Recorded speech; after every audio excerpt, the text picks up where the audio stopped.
Bom, uma comissão da verdade, ela se insere um pouco numa lógica, num arcabouço, digamos assim, conceitual, que se chama justiça de transição.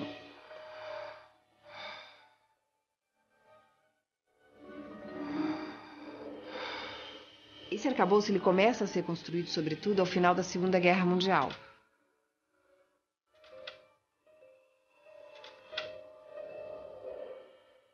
Então, naquele momento, por exemplo, que judiciário poderia julgar todos os envolvidos no Holocausto? Ou que estrutura daria conta de cuidar das vítimas, por exemplo, né? Eram milhões de vítimas.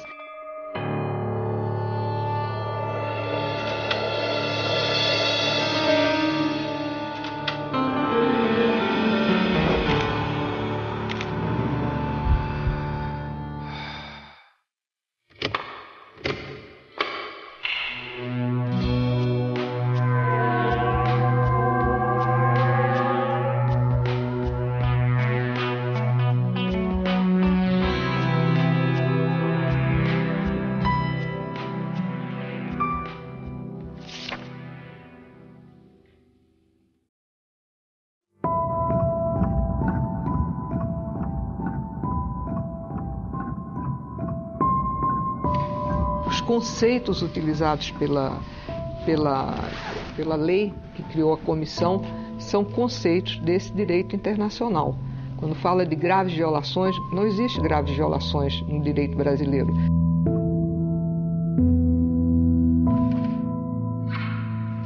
A Comissão Nacional da Verdade, ela surge de uma demanda, sobretudo, dos familiares e dos desaparecidos políticos e também dos ex-presos políticos do Brasil. Não foi um processo de um dia para outro. Foi recomendada pelo PNDH3, Plano Nacional de Direitos Humanos 3, e aí foi encaminhado ao Congresso um projeto de lei para criar uma comissão da verdade. E o Congresso Nacional, a partir de um projeto do presidente Lula, aprovou uma lei que foi sancionada pela presidenta Dilma Rousseff em 2011 e em 2012 foi instalada a comissão. Os 7 brasileiros que aqui estão e que integrarão a Comissão da Verdade, não fui movida por critérios pessoais nem por avaliações subjetivas. E, acima de tudo, capazes de entender a dimensão do trabalho que vão executar. Com qual finalidade? A busca da verdade histórica, da memória, a promoção da memória social e a reconciliação nacional. E isto por meio de que tipo de atividade? A produção de investigações para apurar graves violações de direitos humanos, os fatos relacionados a essas graves violações, as circunstâncias, as estruturas, instituições, locais, autoria, de tal maneira que se pudesse então ter um quadro bastante abrangente de tudo que houve, de principal em termos de graves violações de direitos humanos entre 1946 e 1988. Se é uma comissão da verdade, é uma comissão da verdade histórica brasileira.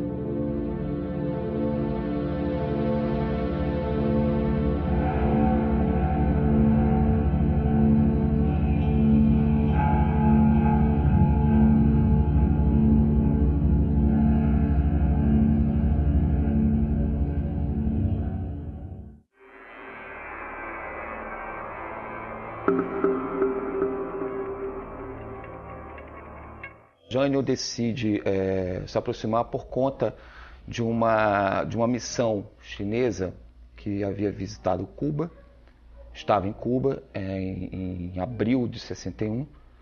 Então ele pede ao embaixador dele lá que faça o convite para que essa missão viesse ao Brasil antes de voltar à China. E a missão vem ao Brasil, era liderada por Nan Han-Shen. O Jânio criou uma figura que ele chamava de política externa independente, a PEI. Ele queria fugir um pouco daquele alinhamento apenas com os Estados Unidos. Ali surge o convite ao governo brasileiro que enviasse uma missão comercial à China. É uma forma de se aproximar e tal. Brizola convence João Goulart que aceitasse aquilo, e então João Goulart aceita, né? convite. Ele desembarca na China, se eu não me engano, no dia 10 de agosto. Ele fica aí uns 14 dias na China. Tem 2 encontros com Mao Tse-tung. Ele tinha a autoridade de fazer um acordo interbancário, né? Era o Banco do Brasil com o Banco Popular da China. Tornando o Banco do Brasil, inclusive, uma coisa curiosa, né? A primeira empresa brasileira a ter oficialmente relação com a China comunista. Um mercado promissor, né? Eram 700 milhões de chineses naquela ocasião. Imagine só o Brasil ter o mercado chinês para colocar os seus produtos. Que maravilha seria. O governo chinês pede a João Goulart que, se era possível, instalaram a agência da Xinhua no Brasil, e João Goulart aceita.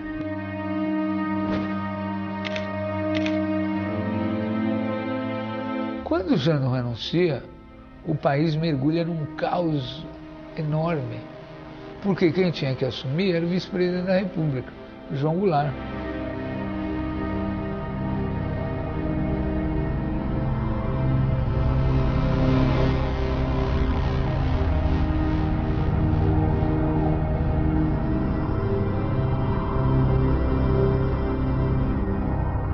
O João Goulart estava na China, teve que voltar no Brasil. João Goulart completaria o mandato de Jânio Quadros até 65, quando haveria nova eleição presidencial no Brasil.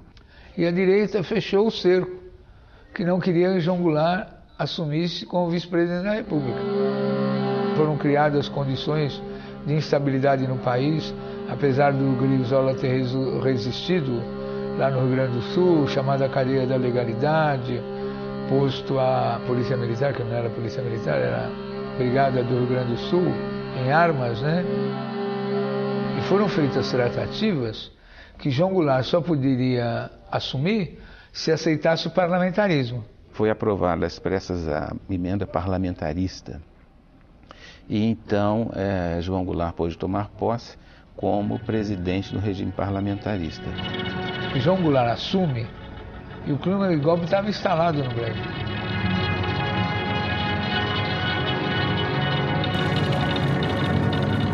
Desde esse momento, 7 de setembro de 61, houve uma série de ações do governo norte-americano para tornar Goulart um sucessor fraco, um eleitor fraco de seu sucessor. A vertente mais à direita, que começa a jogar a história de perigo de comunismo, que na verdade é um recurso ideológico para mobilizar pessoas a seu favor.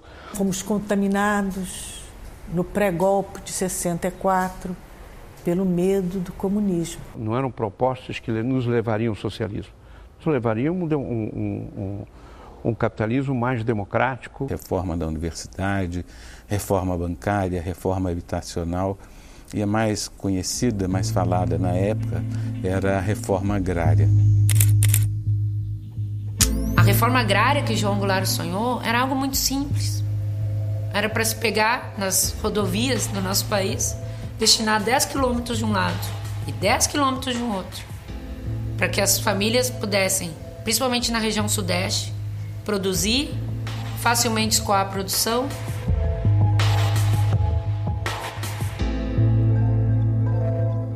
Essas propostas do governo de reformas estruturais geravam muita polêmica na sociedade e o Congresso se mostrava distante da possibilidade de aprová-las. Senhoras e senhores, os estúdios da Rádio Nacional do Rio de Janeiro. Já temos aqui ao nosso lado, além de integrantes do Comando dos Trabalhadores Intelectuais, o presidente da União Nacional dos Estudantes, José Serra. Eu trago a esta hora da madrugada a palavra de ordem pela legalidade democrática, pelas liberdades democráticas, pela continuidade das medidas populares do presidente da República e pela mobilização contra o golpe da direita que hoje já se manifesta no país.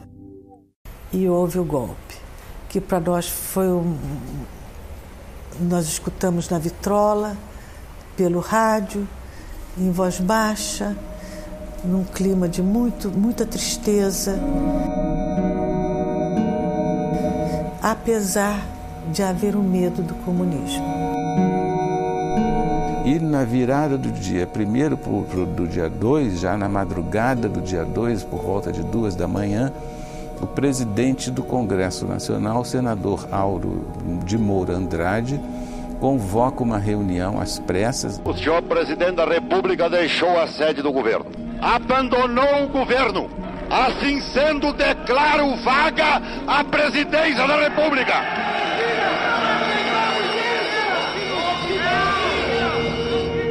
Nessa reunião, na madrugada, o Congresso Nacional declarou a vacância do cargo de presidente da República, ainda com João Goulart em território nacional.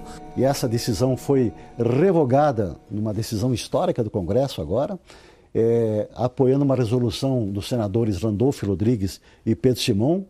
Esse momento dessa data vai entrar na biografia do Brasil e vai reconstruir uma grande verdade.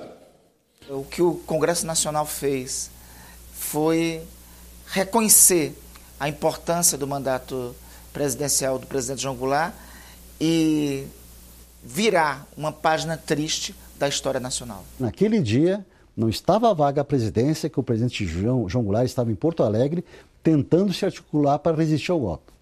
E o Congresso, naquela noite vergonhosa de 64, chancelou e deu a cobertura legal parlamentar para o golpe. Uma das etapas fundamentais para o sucesso do golpe, que foi essa, foi levada a cabo por civis. Foi a coisa mais terrível.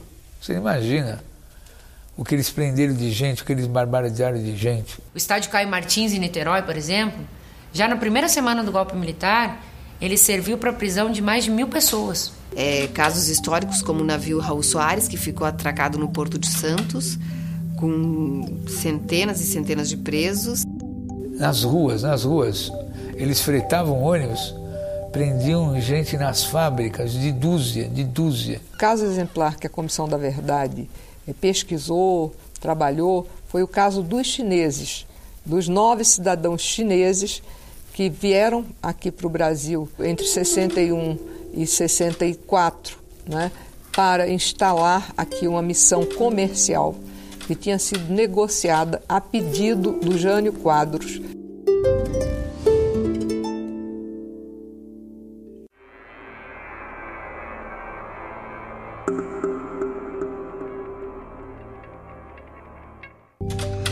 Sou uma das 9 vítimas chinesas. Fui ao Brasil em dezembro de 1961 como assistente de correspondente da agência Xinhua. Depois vieram 4 outros chineses que chegaram aqui em junho de 1963, que eles vinham para montar a exposição comercial, que também essa exposição comercial havia sido acordada durante a visita do Jango à China. Tudo que fazíamos estava conforme a lei do Brasil. Mas tudo mudou no dia 3 de abril de 1964. 3 chineses que chegaram por último, eles tinham como objetivo comprar algodão. Eles chegaram em janeiro de 64. O policial apontava com armas e gritavam: recebemos a ordem para aqui, fuzilá-los imediatamente. Eles foram presos logo no início, né, no alvorecer da ditadura militar, logo nos primeiros dias, foram presos no dia 3, e foram torturados. Policiais cerraram-me sozinho numa câmara de tortura, torturando e me obrigando a confessar. Eles foram presos por civis, por policiais da polícia política de Carlos Lacerda, e a tortura foi feita toda dentro do DOPS, né? Era uma ditadura civil-militar. O Carlos Lacerda, em seguida da prisão deles, ele correu para a televisão para dar entrevista coletiva, para a TV, para os jornais, falando, olha só, o perigo mora aqui ao lado do Palácio Guanabara. Quando a gente diz que o comunismo está se instalando no Brasil, isso não é uma figura de linguagem, aqui está a prova. O governo militar acha, naquele primeiro momento, que é bom. Aquilo justifica o golpe, né? Justifica a instalação do novo regime. Ali está a prova de que havia, sim, a possibilidade de ter uma revolução comunista da linha chinesa, que era mais radical. A China, evidentemente, começou o movimento para a libertação de seus compatriotas. Dos 9, só um não era casado, o mais novinho deles, que era bastante novinho, tinha 20 e poucos anos. As esposas dos outros 8, né, vieram 7 primeiro. Veio um grupo e depois veio outro grupo. Elas vieram visitá-los, mas uma confusão para elas conseguirem vir também, a dificuldade para obter o visto, para poder entrar e poder visitá-los. De cerca de 90 países no mundo inteiro protestaram, mandaram cartas oficiais. E nesse aspecto é muito importante a relevância da mídia internacional. Você vê nitidamente como a imprensa vai mudando a sua visão do caso. Devido à oposição da população brasileira e a justa solidariedade da opinião pública internacional e, sobretudo, a defesa enérgica do Dr. Sobral Pinto. O Antônio Calado tem um artigo que ele escreveu no Jornal do Brasil, que é lindo, eu sempre cito, que ele diz que enquanto não se resolve esse imbróglio, Sobral Pinto não dorme e não deixa a nação dormir. Desde o dia 4 de setembro de 1964, foram feitos 7 julgamentos abertos durante 6 meses.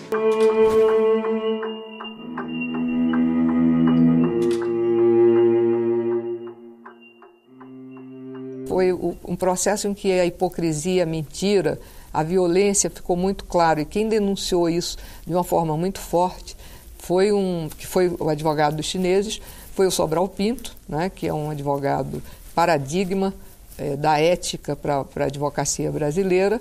E ele chegou a ser criticado várias vezes pela paixão com que ele estava defendendo os chineses, mas, na verdade, era uma paixão que ele tinha pela própria justiça, né? O julgamento acontece no dia 21 de dezembro, e são 2 dias de julgamento. Eles são condenados a 10 anos por subversão. A The Economist publica uma matéria achando que aquela pena poderia ter sido exagerada.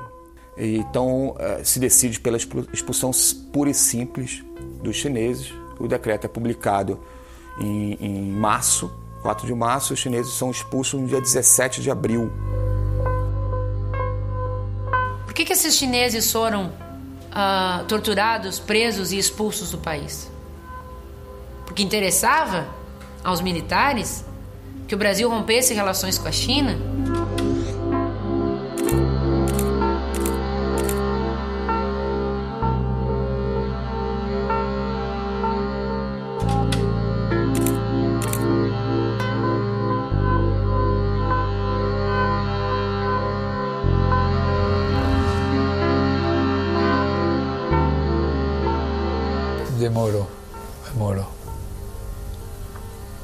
Demorou, mas antes tarde que nunca, né?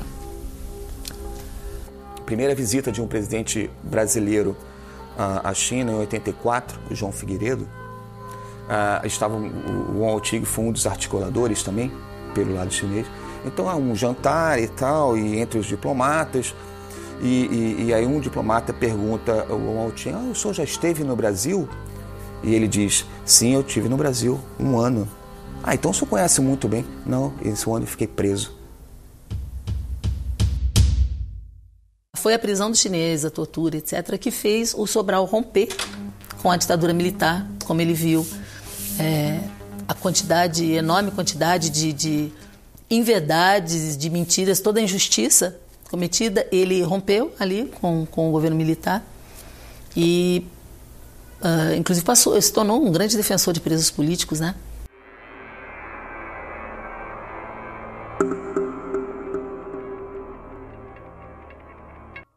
A categoria mais punida pela ditadura de 64 são os próprios militares. São milhares de marinheiros, soldados, não é? Tanto do Exército como da Aeronáutica, oficiais, que terminaram presos, mandados para casa, reformado antes de concluir seu período, não é? de serviço, enfim.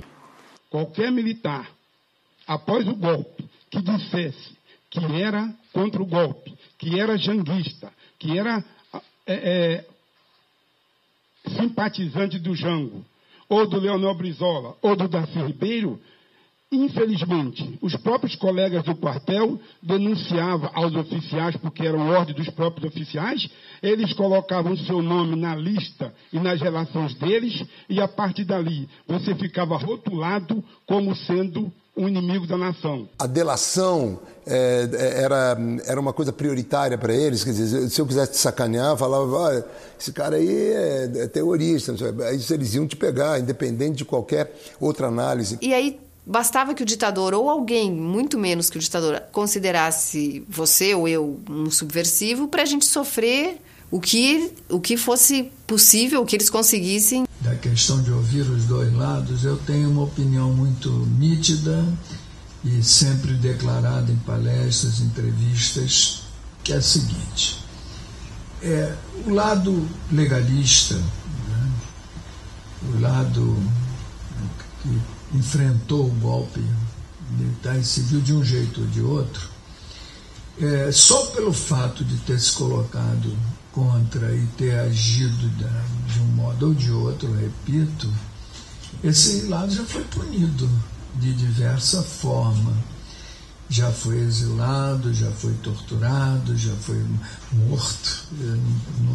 Não pode nem estar aqui para dar quantos companheiros foram assassinados, foram exilados, perseguidos, como no nosso caso, durante 21 anos. Durante 21 anos, a lei do sadismo prevaleceu.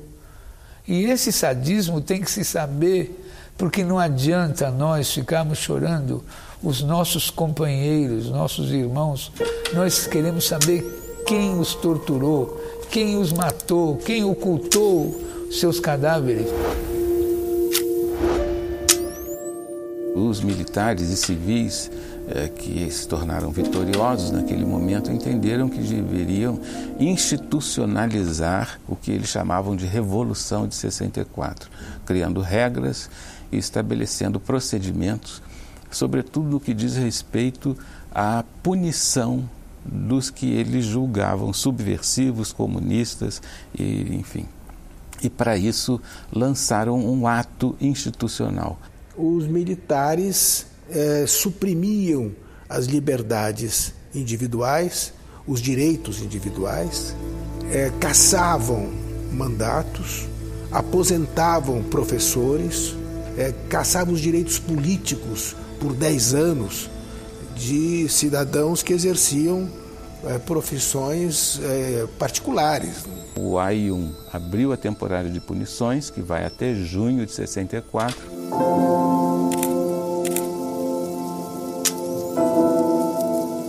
E por pressão da linha dura, eles conseguem um novo ato, justamente o ato institucional número 2, que reabre a temporada de punições.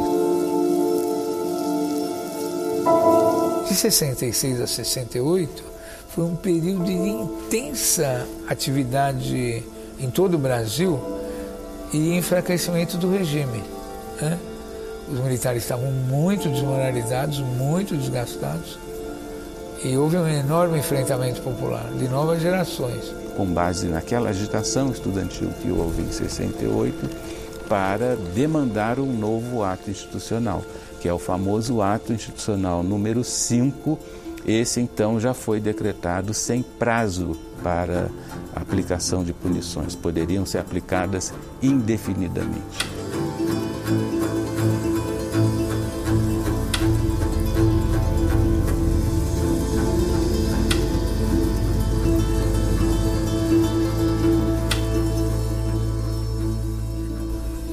bicho pegou. Aí todos os direitos individuais, habeas corpus, tudo foi suspenso. E isso dificultou muito o nosso trabalho como advogados, porque nós não tínhamos mais esta ferramenta poderosa, importante. Toda espécie de dificuldade eles arranjavam para impedir da gente ter contato com o preso. Se eles te pegavam na rua, caminhando lá, eles te levavam embora sem documento. E mesmo com documento era perigoso de madrugada, você ficar 2 noites lá na prisão. O DOI-CODE funcionava para prender as pessoas, torturava as pessoas. O objetivo da tortura é esse, você entra direto, pau de arara, choque elétrico, pressão, nudez. A sessão de tortura é algo medieval, você não imagina o que é. Foi um período extremamente difícil. Agora, o primeiro passo de violência não foi dado pela resistência, foi por eles. Na Baseada do Galeão, eles recebiam presos levados para lá por eles mesmos ou sequestrados, entravam encapuzados no quartel. Nós éramos extremamente proibidos de passar até na porta, até na calçada do dito presídio que funcionava lá dentro. Não poderíamos fazer perguntas sobre nada. Esses presos que entravam, nós não podíamos perguntar quem era, nem para onde iam, nem para onde não iam. Muitos entravam na mala dos carros, muitos entravam levados pelas viaturas da PE, outros entravam levados pela viatura da Marinha e os levados pelos carros da Aeronáutica.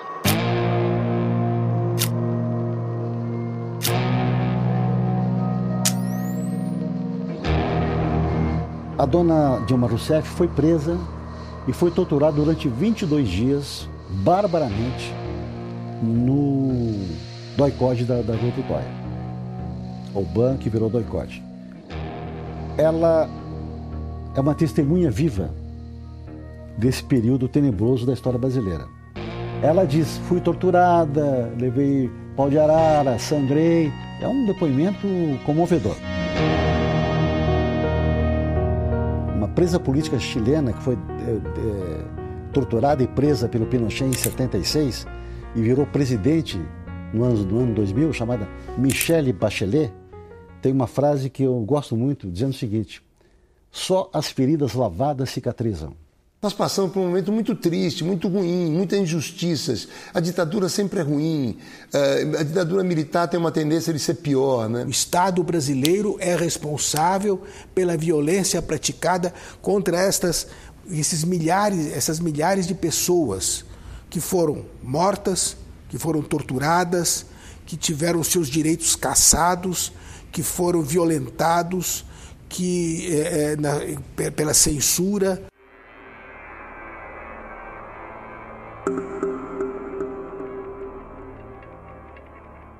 Um dos maiores inimigos de qualquer sistema autoritário é sempre o jornalista, porque tem a mania de contar coisas que não são agradáveis ao poder.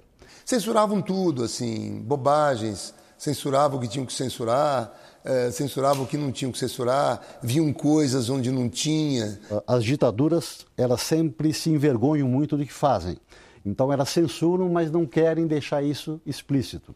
Parece que o ponteio, eles achavam que era metralhadora, o ponteio, pontear e tal. Parece que quase eles censuraram a música por causa disso.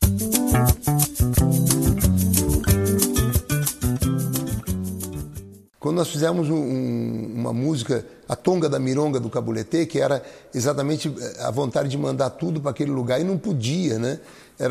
Seria preso, né? Simplesmente. Então nós mandamos o delator, você que ouve e não fala, você que olha e não vê, eu vou lhe dar uma pala, você vai ter que viver na Tonga da Mironga do Cabulete. Você que ouve e não fala, você que olha e não vê, eu vou lhe dar uma pala, você vai ter que viver.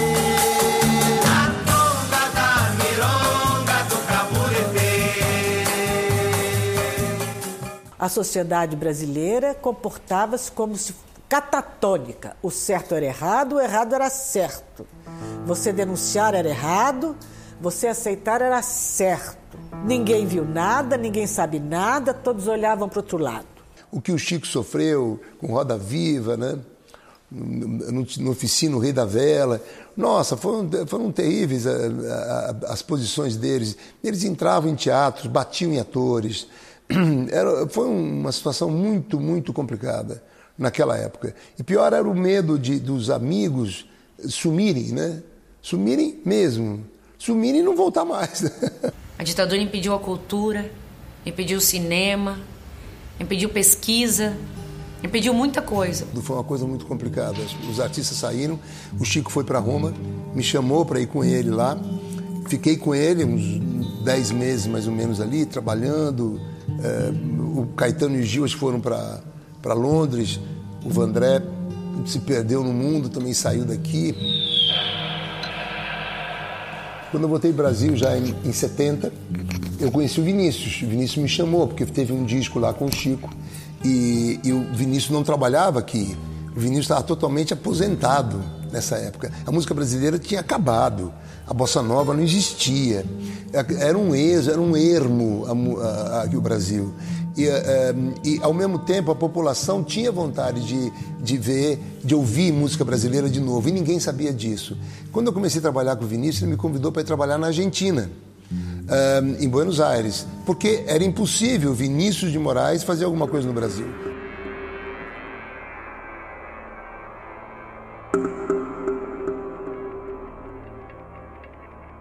O Tenorinho era o pianista, Toquinho e Vinícius, que foram fazer um show na Argentina, exatamente 5 dias antes do golpe de 24 de março de 76.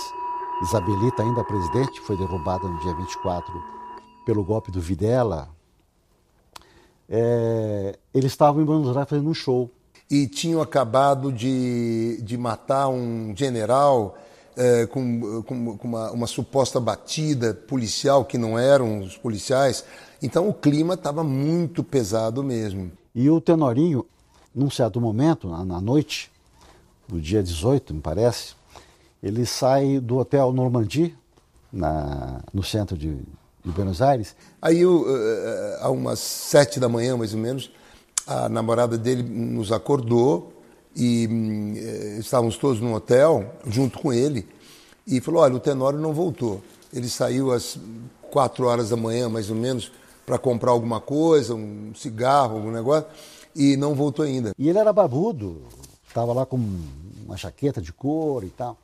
E naquele momento havia uma espécie de um arrastão de vários setores do Exército Argentino, Marinha, Polícia Federal, naquela região. E ele tinha um chamado modelito de subversivo, né? Barbudo, cabeludo e tal, artista. E aí na hora ele é preso supostamente como se fosse um militante da oposição argentina. Foi um momento muito ruim, que ele estava no lugar errado, na hora errada. O Vinícius e o Toquinho acabaram ficando lá, não voltaram para o Brasil para tentar ver o que aconteceu. E Vinícius tentou, com toda a influência dele, fizemos o possível. E a impotência era muito grande nas circunstâncias daquele momento. A Mercedes Sosa, grande cantora, junto com outros artistas intelectuais, fez manifestos, protestos públicos, exigindo informações e nada, nunca mais se ouviu falar do Tenorinho. Enfim, aí depois começou a emergir a verdade triste e cruel, né? Desses anos negros da Argentina.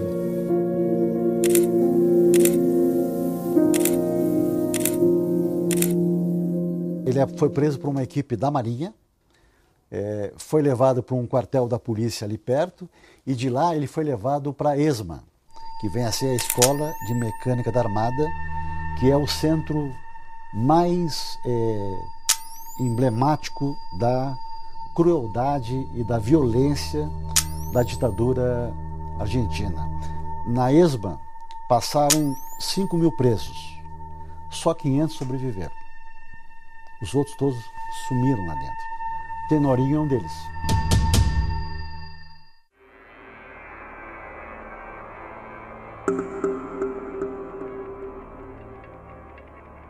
E no caso dos desaparecidos, dos mortos, na Operação Condor, desaparecidos, brasileiros que morreram no exterior, estrangeiros que morreram no Brasil, nós também fizemos um levantamento rigoroso dos casos que nós temos conhecimento até agora e descrevemos esses casos no capítulo dedicado à Operação Condor. Tenorinho, conforme depoimentos de um ex-torturador argentino que morava aqui no Brasil, Cláudio Vallejo, que foi ouvido pela Comissão da Verdade, ele confessou que ele levou o Tenorinho para a ESMA. A Operação Condor está muito bem documentada em relação aos países hispânicos da América Latina. Era uma ligação que havia Argentina, Chile, Uruguai e Brasil, e que trocavam experiências e operacionalmente no sentido de prisões e o envio das pessoas presas de um país para outro. Foi criada formalmente em novembro de 75, numa reunião no Chile, convocada pelo coronel Manuel Contreras, chefe da DINA, a Direção Nacional de Informações, que era o órgão repressivo do governo Pinochet, e foi a tentativa de dar um certo método para uma prática que já acontecia muitos anos antes. Essa operação usou uma tecnologia muito avançada, porque era uma operação que reclamava um sistema de comunicação muito moderno, muito aperfeiçoado. Isso, por exemplo, foi doado pela CIA. Portanto, a CIA sabia, não tinha envolvimento direto, mas ela monitorava todos os contatos e as comunicações entre as ditaduras. Foi nessa função de monitorar, de ajudar, de instalar esse sistema e de monitorar, inclusive, que os Estados Unidos puderam acompanhar o tempo todo o que acontecia nesses países. O presidente João Goulart ele foi monitorado dia a dia durante os 12 anos que ele ficou no exílio, até a sua morte. A comissão identificou que esse caso não poderia ficar sempre envolto pela dúvida do que teria acontecido com João Goulart, se realmente ele tinha sido assassinado ou não. Ainda quando no governo do presidente Lula, que nós pedimos, a presidente Dilma era ministra da Casa Civil, nós, como Instituto Presidente João Goulart, solicitamos, ela nos entregou as primeiras liberações dos documentos secretos. Apareceram lá fotografias dos agentes do SNI dentro do aniversário de meu pai no exílio.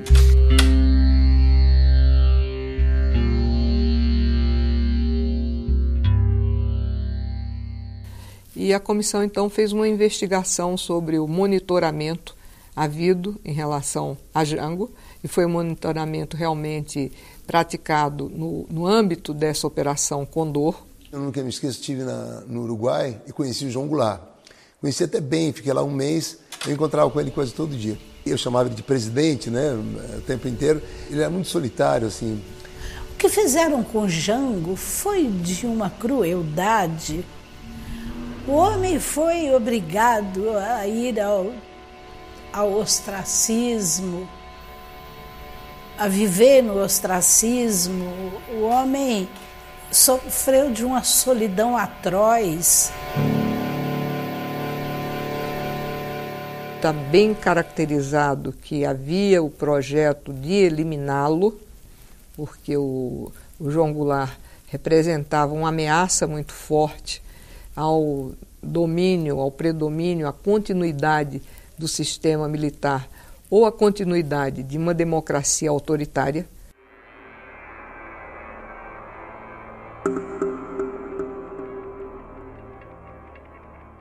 E a comissão, na verdade, mexeu com isso. Ela mexeu com uma história que o Brasil não queria mexer. E talvez, assim, eu acho que o principal ícone dessa história, e isso também a gente tem que cumprimentar o governo da presidente Dilma, para mim foi o presidente João Goulart.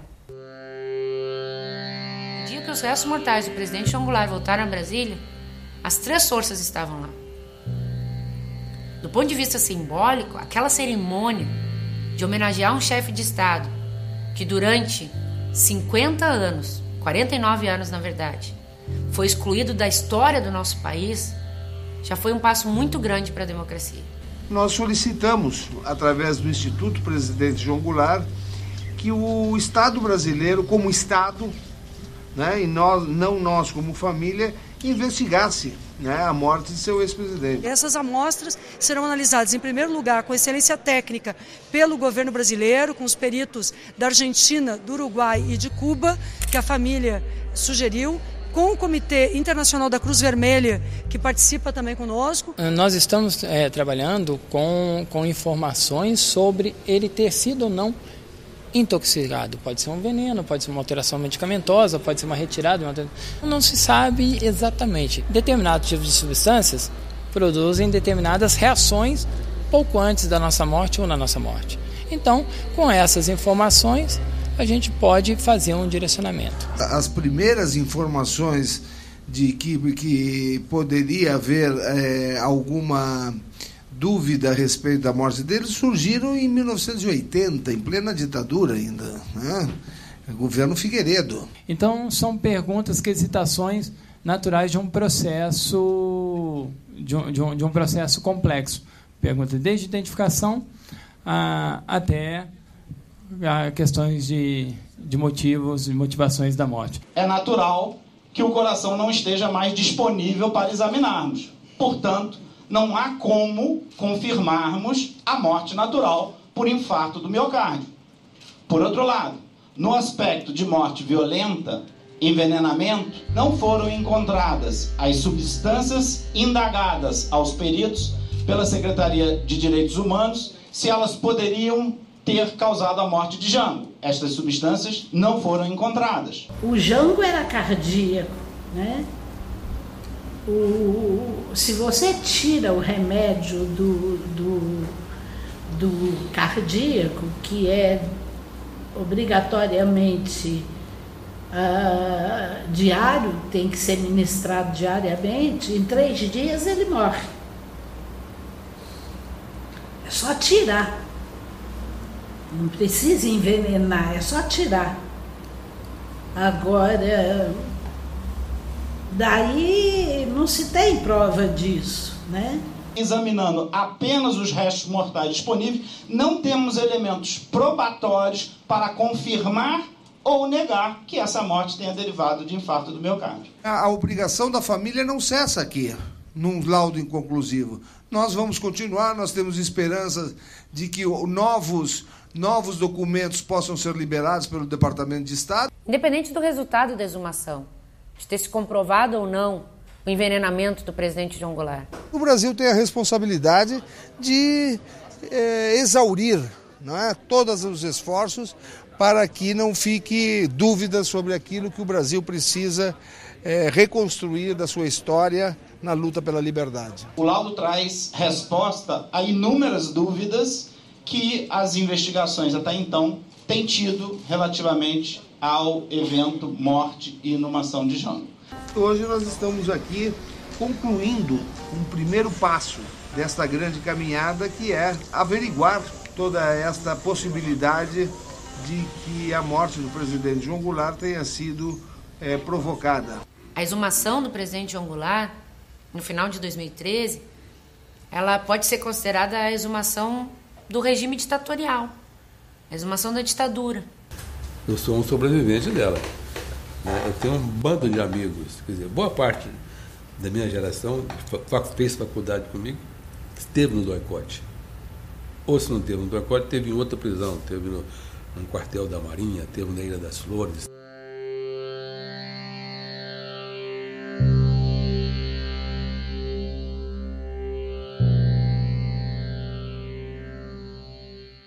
Uma parte foi para o exílio, outra parte foi banida, outra parte foi morta e outra parte está desaparecida. E eu acho que a Comissão Nacional da Verdade ela teve este papel. E mais ainda, ela teve a capacidade de se multiplicar. Então foram criadas comissões da verdade pelo Brasil inteiro. Nos estados, municípios, universidades, sindicatos, entidades como ordens de advogados. É preciso lembrar que a ditadura militar, ela prejudicou a vida de todos os brasileiros, e não apenas aqueles que participaram da luta armada, não apenas os que foram da esquerda. Mostrar para esses brasileiros e brasileiras que o seu pai, o seu avô, as pessoas mais velhas, mesmo aqueles que não tinham nada a ver com a política, que não eram da luta armada, que não eram da esquerda, eles também foram prejudicados. E quando a gente escuta alguém falar, às vezes as pessoas mais velhas dizem que na época da ditadura era melhor, isso me causa assim fica até difícil falar, mas assim, isso dá muita dor pensar. É um período da história do Brasil que tem que ser conhecida, discutida, né? E entrar nos livros didáticos. É um legado de reconstituição, de memória e de justiça.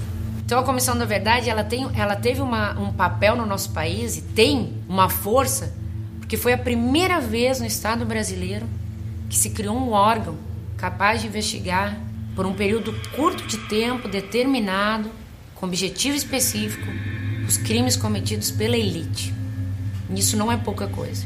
Do ponto de vista histórico no nosso país, é um dado muito relevante, único até hoje. Quando você faz a Comissão da Verdade, você não pega só as atrocidades, você pega a organização do Estado brasileiro, a organização do poder. Como é que o golpe foi bolado, gerado, quem deu o golpe, quem usufruiu do golpe e quais as estruturas de poder que foram geradas a partir do golpe. Nos 50 anos do golpe, quando o assunto veio à tona, abriu um espaço maior para isso. Permitiu que suas páginas, né? Porque o temor da mídia também é que se investigando vai se descobrir o papel delas também, né? Que elas querem manter fechado. Mas isso, ela teve que abrir um pouco, porque o tema veio à tona. Então, porque antes, se eu falar em tortura, em anistia, em luta armada, era coisa de gueto, de gente de esquerda, né? Hoje nós conseguimos abrir esse espaço aí. A Rede Globo, por exemplo, a partir de um certo momento, preferiu se situar dentro de uma visão de civilização, de democracia, que a conduziu a fazer uma autocrítica em relação ao passado.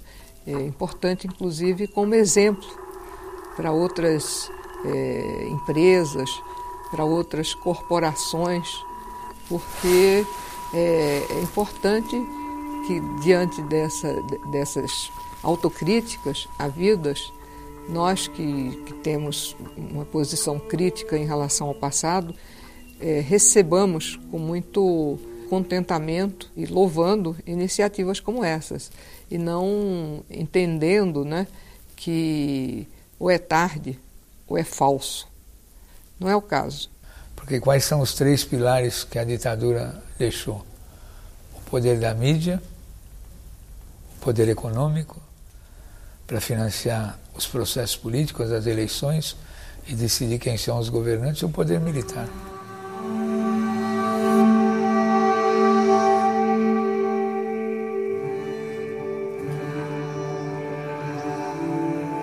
Por isso, nós recomendamos, né, que haja o reconhecimento pelas Forças Armadas, né, da conduta que tiveram ao dar causa a essas graves violações de direitos humanos. Recomendamos que haja a responsabilização criminal, civil e administrativa que deram causa a essas graves violações. E, a partir daí, adotamos uma série de recomendações voltadas a quê? A tornar as Forças Armadas mais sintonizadas com o Estado de Direito Democrático. Então propomos a reforma dos currículos das academias militares, né, para melhorar o sistema de segurança pública, porque nós avaliamos que o fato de que nunca se condenou essas graves violações de maneira explícita fez com que elas perseverassem. E ver até que grau isso foi uma doença dessas pessoas. Será que essas pessoas estão no poder ainda? Estão na polícia ainda? Será que existem torturadores até hoje? Será que essa doença existe ainda? Existe. A gente sabe que sim. Por isso que tem aquele grande filósofo brasileiro que diz: nós sobrevivemos ao pau de arara, mas o pau de arara também sobreviveu. Hoje se tortura muito no Brasil.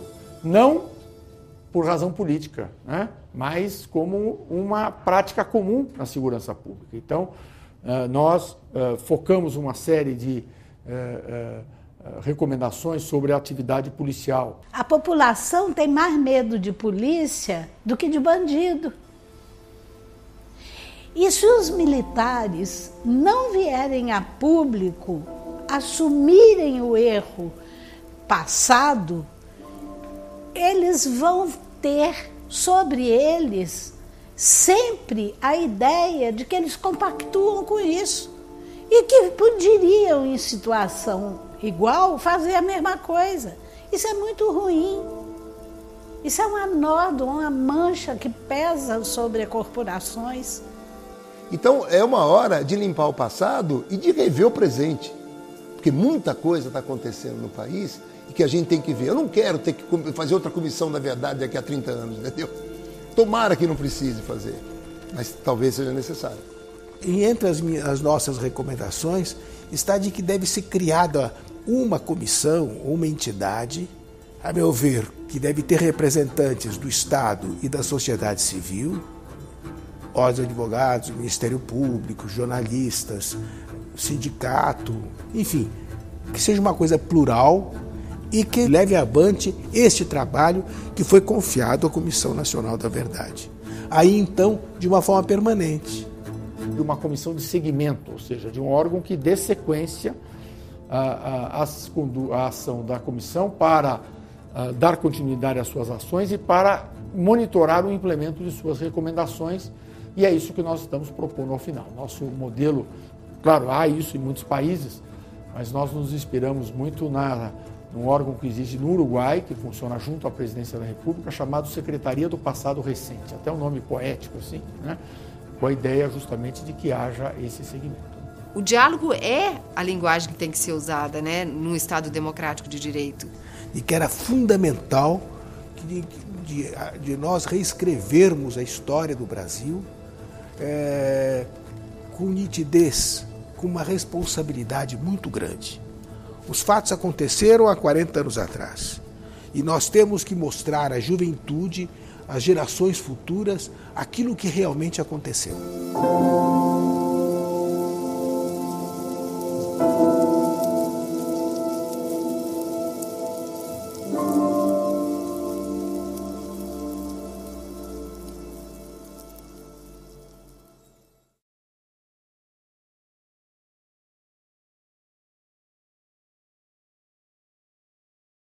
Em 69, quando eu estava voltando do Brasil, eu estava lá com o Chico, morando na Itália, eu fiz um samba que eu sabia que ele não ia voltar. Nós ficamos juntos lá, passamos momentos muito engraçados, momentos um pouco tristes, momentos sem grana nenhuma. Foi um começo de carreira complicado, mais meu começo que dele. E eu sabia que ele ia ficar meio sozinho lá e tudo, era uma coisa. Eu fiz uma melodia para ele. No último dia, ele fez o final do samba junto lá comigo. Pede perdão pela duração dessa temporada. Vê como é que anda aquela vida à toa. Se puder, me manda uma notícia boa. E depois ele fez a letra, o Vinícius fez uma frase que foi censurada. Pede perdão pela duração dessa temporada. O Vinícius fez pede perdão pela omissão um tanto forçada. E essa frase foi cortada. Enfim, vou cantar a frase do Vinícius.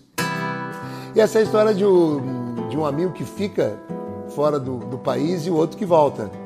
E de uma certa forma ele que canta com essas palavras.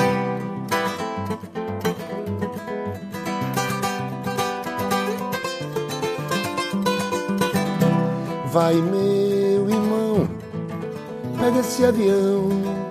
Você tem razão de correr assim desse frio. Mas beija meu Rio de Janeiro antes que um aventureiro lance mão.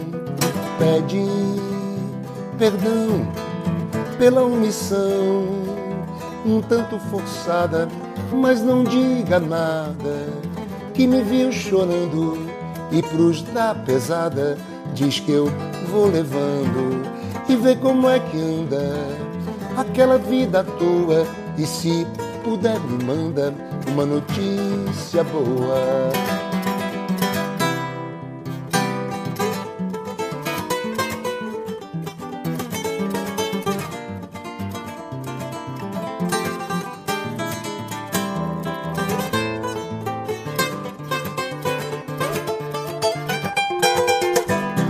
Pede perdão pela omissão, um tanto forçada, mas não diga nada, que me viu chorando e pros da pesada diz que eu vou levando, e vê como é que anda aquela vida à toa, e se puder me manda uma notícia boa.